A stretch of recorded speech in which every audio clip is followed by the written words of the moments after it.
Et dans cette vidéo, on va parler des différents types d'ongles naturels qui sont très importants à prendre en compte pour pouvoir adapter son travail. Ok. Donc, une fois que votre préparation de la plaque naturelle, elle est faite, on va avoir deux options. Soit votre cliente, elle a une longueur d'ongle qui lui convient et souhaite pas rallonger. Donc là, on part sur une pose du coup naturelle. On va juste faire un gainage, donc soit en VSP, soit en gel, soit en acrygel, soit en résine. Ok, ça c'est la matière du renforcement. Soit votre cliente, elle souhaite avoir plus de longueur, et donc là, dans ce cas-là, on va partir sur un rallongement. Donc, soit on va venir rallonger avec un chablon, avec un demi-copitte, ou avec une capsule. Ok, donc en gel, en acrygel ou en résine.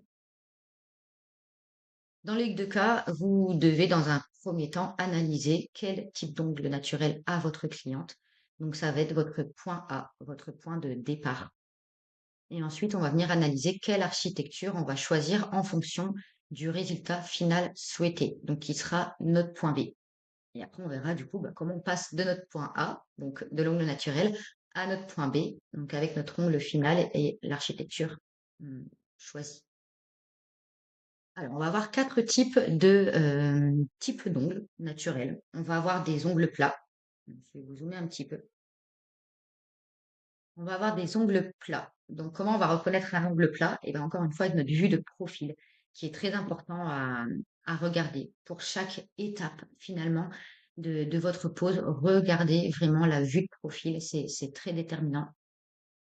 Donc là, surtout pour pouvoir se rendre compte quel type d'ongle on a, forcément, il n'y a pas le choix parce que de face, ça ne se voit pas spécialement.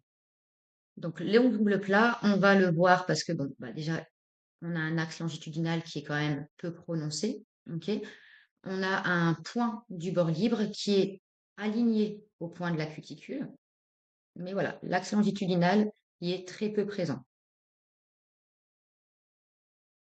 Un ongle normal. Donc un ongle normal, pareil, on va avoir en général le point du bord libre qui va être aligné au point de la cuticule, mais on a un axe longitudinal qui est un petit peu plus arqué, donc avec un apex naturel quand même un petit peu présent par rapport à l'ongle plat où vraiment on voit que c'est quelque chose de beaucoup plus plat finalement que l'ongle normal.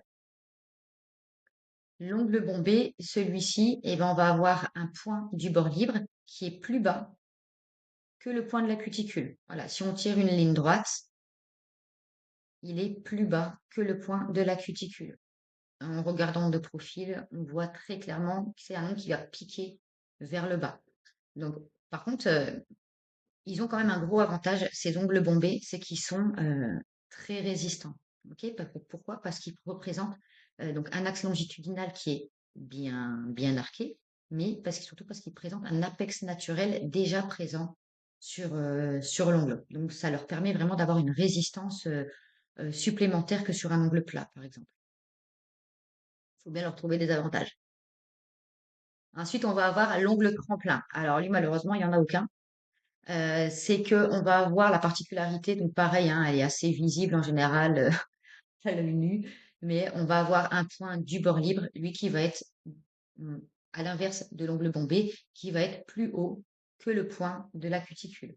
Ok, donc quand vous tracez une ligne droite, on est plus haut que le point de la cuticule. Donc là, on va devoir tricher, ok, avec l'architecture pour qu'on puisse avoir quelque chose d'esthétique, mais également de solide.